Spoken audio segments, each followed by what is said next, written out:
Hello, this is Jerry Mitchell, and we are back in our episode of Libertarian Uncensored podcast, going over all the posts on Libertarian Uncensored subreddit.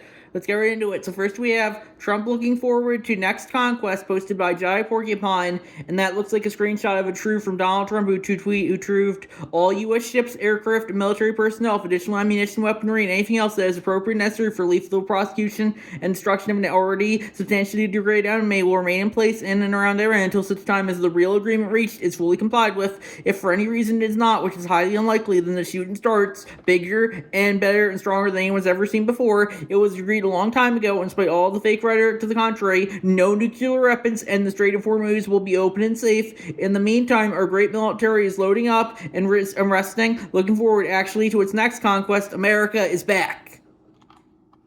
And yeah, that sounds like something Donald Trump would say, ultimately, the problem with the U.S. military is it always has to be kind of policing the world. So, a lot of people like Obama and Trump market themselves as being against the U.S. policing the world, but then they got in power and it's just the same old, same old. And yeah, personally, I think the libertarian position is at this point, the U.S., maybe next guy who markets himself as non-interventionist, Tucker Carlson, maybe he'll be the one who actually gets us out, stop policing the world. But I think the libertarian position is, at this point, the president's really just the figurehead. The deep state is the one really running the country and pushing for all this foreign interventionism. And I think the libertarian position is, at this point, the country is sadly kind of unsalvageable. I think we just got to do away with it and just, let states run themselves so the American empire isn't just going to be constantly attacking people 24/7. And that's my thoughts on that issue. Next, we have video appears to show California Kimberly-Clark warehouse fire suspect starting blaze, saying, should have paid us more, from CBSNews.com, posted by Monday, Image 13, and they added, I don't condone the actions. However, the statue is going to spread, and these types of actions are likely to continue until people are paid enough to have the basic necessities of life, liberty, and the pursuit of happiness. And yeah, personally, I guess I would kind of agree with that. Ultimately, you shouldn't be, I don't think you should be burning down people's warehouses. I think that's kind of a NAT violation. If you don't think they're paying you enough, you're free to quit and find another job. But when you burn down a warehouse, you're not just putting yourself out of work, you're putting all your coworkers out of work as well. I think that's important to remember. And yeah, personally, ultimately, if you want to justify whatever you want to justify, that's fine. Burn down or whatever building you want to. I guess you could argue that's a NAT violation if it's not your property. But, ultimately, if you want to burn down a building, that's fine. But don't be surprised when suddenly, all your former coworkers are mad at you since they don't have a place to work anymore. And yeah, so ultimately, if you want to justify it, that's fine. But ultimately, I do think warehouses are kind of important when it comes to the economy. And ultimately, I realize they don't pay well, but ultimately, justify. You shouldn't be burning down a private property. If you want to buy the warehouse and burn it down, I think that's fine. But I think the libertarian position is, if you were the one who signed up to work for them in the first place, if you want to quit, that's fine. But that doesn't just give you the right to justify burning down the whole building. And that's my thoughts on that issue. Next, we have FBI goes after whistleblower who helped unmask the Fort Bragg cartel, from Reason.com, posted by Jai Porcupine. And yeah, personally, ultimately the government's always going to go after the people who expose it for the bullshit that it is. But sadly, that's just the world we live in. Those in positions of authority can get away with pretty much anything. And if you dare call them out on it, they're going to come after you with the fullest extent of the law. Next, we have ICE employees vent online as unpaid wages and missing health insurance leave families struggling, from NebraskaMail.cv, posted by Woke Boogeyman, and that's a cross post from the economic subreddit. And yeah, personally, I think if ICE employees want to vent online, I think that's fine. But ultimately, I think that this is a good example of why you shouldn't be working for the government. The government can justify not paying your wages and missing your health insurance, and you're just a foot soldier for the state. I think libertarian position is, if you want to work for the state, you should be able to, but don't be surprised when they don't give you your wages or insurance, because you're just nothing more than a pawn to them. And that's my thoughts on that issue. Next, we have Trump posts raw video of woman being murdered with hammer, from Mediaite.com, posted by Woke Boogeyman, and that's a cross post from the Underreported News subreddit. And yeah, personally, I don't really care for that, but Trump's gonna post whatever schizo bullshit he wants to post, and oftentimes there's nothing you can really do about it, and that's my thoughts there. Next we have thousands of stadium workers demand FIFA bar ice from World Cup from Newsweek.com, posted by The Way to Beauty. And yeah, personally, if the stadium workers want to demand that, I think that's fine. But ultimately, if FIFA's a private organization, and if it doesn't want to bar ice agents from the World Cup, it shouldn't be forced to do so if it doesn't want to.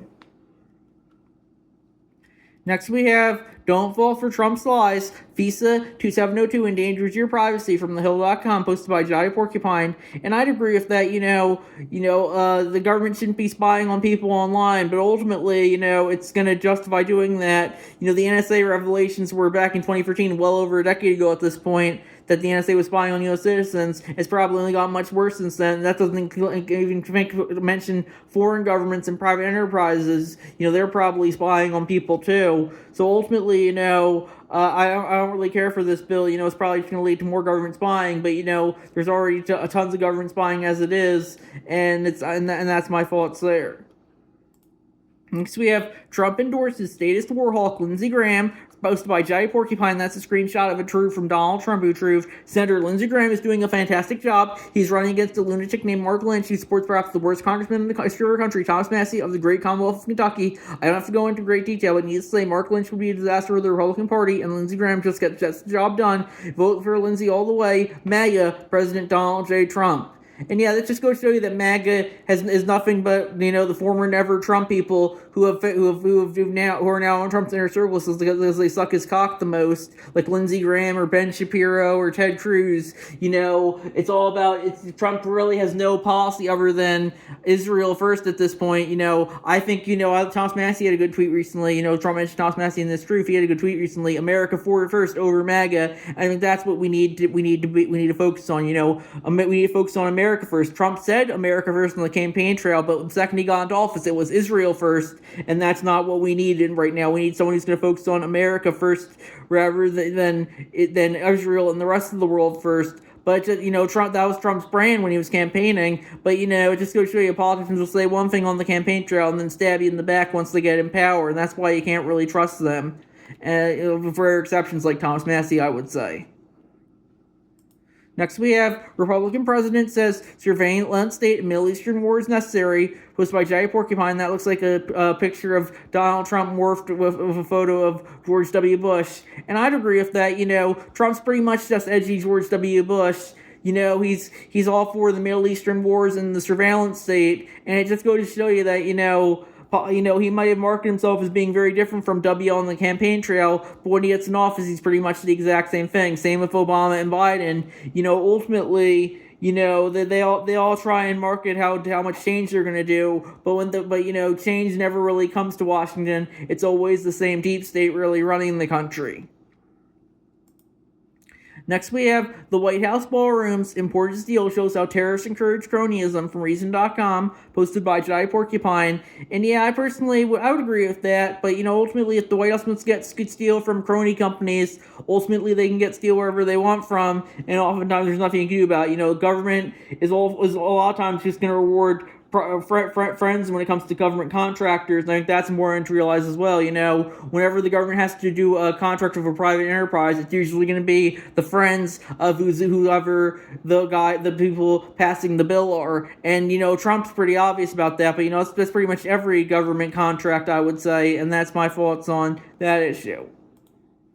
Next, we have Trump announces the Triumphal Arch, posted by Woke Boogeyman, and that's a cross post from the Trump Friar subreddit. Trump announces the Triumphal Arch. This is not AI, and yeah, personally, I don't think we should be building a Triumphal Arch with taxpayer money. But ultimately, if the government wants to throw money at Triumphal Arch, they can throw money at whatever bullshit they want to, and oftentimes there's nothing you can do about it. Next, we have only Americans who still view Israel favorably are old Republicans. New poll shows from LJR.com, or I think IJR.com, sorry, and posted by Donald Key. And yeah, personally, I think that goes to show you that, Israel, it's falling out of favor, which is good. But, I definitely do think, it's definitely might not fall out of favor with the government for quite a long time, especially if how the Israel lobby of the IAPAC is probably one of the most influential lobbies in the city, chock full of them. I think that's important to remember as well. But ultimately, it might, I definitely do think, the U.S. should be cutting off all foreign aid to end and any foreign military interactions for other countries. And Israel's definitely a big country on part of that. The U.S. constantly does whatever Israel wants and throws money at it like there's no tomorrow. And personally, I think the libertarian position is, just get out of Israel. If American people want to send money to Israel, I think that's fine. But right now you're pretty much forced to send Israel money through your taxpayer dollars, and I don't think that's very libertarian. Being forced to send taxpayer money to a country on the other side of the world because the government of your country is up its ass. And that's my thoughts on that issue. Next, we have report: U.S. demands Reddit unmask ICE critic, summons firm to grand jury from ArsTechnica.com, posted by Donald Key. And yeah, personally, I don't really care for Reddit. I think it's very much the shit lib capital of the world. But with that being said, I don't think that Reddit should be forced to unmask the ICE critic if they don't feel like it. Reddit's a private company. The government shouldn't be forcing private companies to do what they don't feel like. And that's my thoughts on that issue.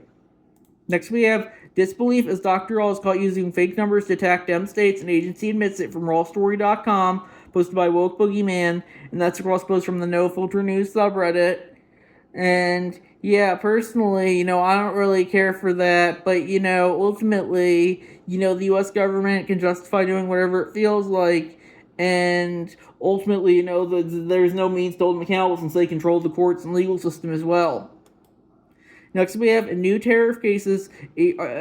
Trump asserts unreviewable power to implement a balance of payments deficit from Reason.com, posted by Jay Porcupine. And yeah, personally, I don't really care for that either, but Trump's in a position of authority to get whatever he wants done, and he would justify whatever he wants to justify. And oftentimes, when you're in a position of authority, you can justify whatever you want to, and oftentimes there's nothing you can really do about it. Next, we have Trump's answer to war-driven inflation, price controls. And that looks like posted by Jay Porcupine. That looks like a screenshot of a truth from Donald Trump, who tweeted, "I'm watching fertilizer prices closely during our fight for freedom in Iran. The United States will not accept price gouging from the fertilizer monopoly. American farmers will have your back, President Donald J. Trump." And yeah, I personally don't really care for price controls. I think they go against the free markets like tariffs do. I don't really care for the rising fertilizer prices, but that's very much the government's fault. But it goes against the free market for them to control the price of fertilizer. Sometimes prices of things are going to go up, and you just have to cope with it. And it's not the government's job to control the price of anything. Next, we have Zionists have taken control of the UK government, causing violence and imprisonment of innocent civilians. Massive attack singer and over 200 others arrested for supporting Palestine, posted by Apollo Delphi, and that's cross-shows from the Live News 24H subreddit. And yeah, personally, I don't really care for that. But, ultimately the government can arrest whoever it feels like for whatever reason they feels like. They can hold them up. They can arrest them for just holding up signs like they're doing here. For the signs that are just critical of Israel. But ultimately, there's nothing you can really do about it since they're the ones who have the legal monopoly in the use of force. Next, we have Trump promises economic support to Orban ahead of crucial Hungary vote from Politico.eu. Posted by Jay Porcupine, and they said Venezuela, Iran, Israel, Argentina, now Hungary first, whatever happened to America first. And I'd agree with that. The U.S. shouldn't be throwing money at other countries. I personally do like Argentina when it comes to Malay's implant of trying to do a libertarian system there. But, the U.S. shouldn't be throwing money at it. Same for all the other countries mentioned.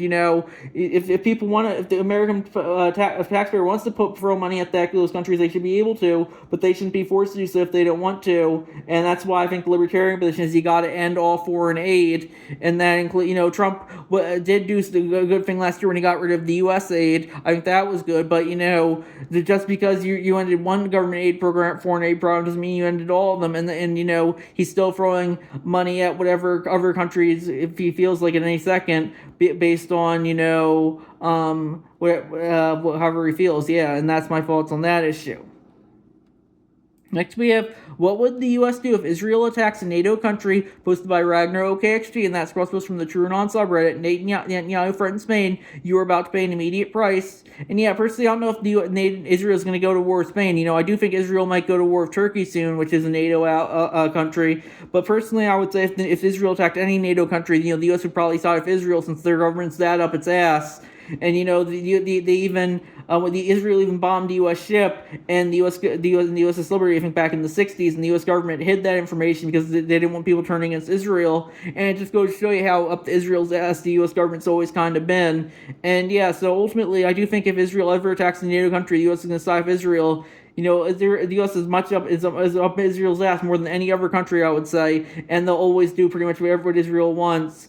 And ultimately, I don't really care for it. I'm tired of kind of being the U.S. being kind of Israel's puppet. I'm anti-war. I don't want the U.S. bombing Israel or anything, but at the very least, the U.S. should stop doing whatever Israel wants to and just get out of that portion of the world and let Israel fend for itself. Israel is a big country. Well, it's not too big in terms of area, but definitely population. It has every right to fend for itself, but the U.S. definitely doesn't have to support it if it doesn't feel like it, and that's my thoughts there.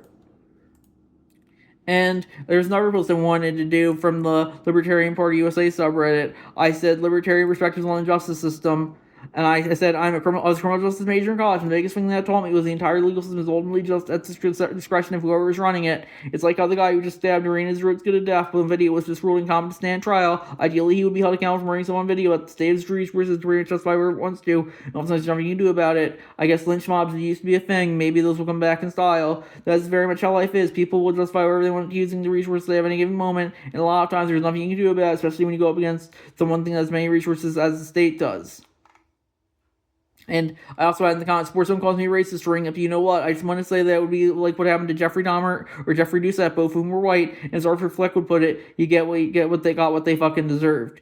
Personally, I think if you do stab someone to death on camera, or or a cannibal murderer like Dahmer was, or a pedophile who raped a guy's son like Doucette was, you should be facing the consequences for that. But the state, if it wants to correct you for any reason, it should be it can justify doing that. It's a lot like how back in the 1988 election there was a lot of talk about Willie Horton, how he was I think he was a criminal, and the government just let him out on a weekend pass where he did another crime. And I think ultimately I think the libertarian position is, prisons are kind of inherently anti-libertarian, but you do have to keep the crime committing people under wraps somehow. And I do think you do have to be kind of tough on crime as libertarian if you do want people to have liberty, because a lot of people in prisons are going to take away others' liberty, and I think that's important to remember as well. And that's my thoughts on that issue. So I think we're going to wrap it up there. I'll see you guys in the next episode. Bye.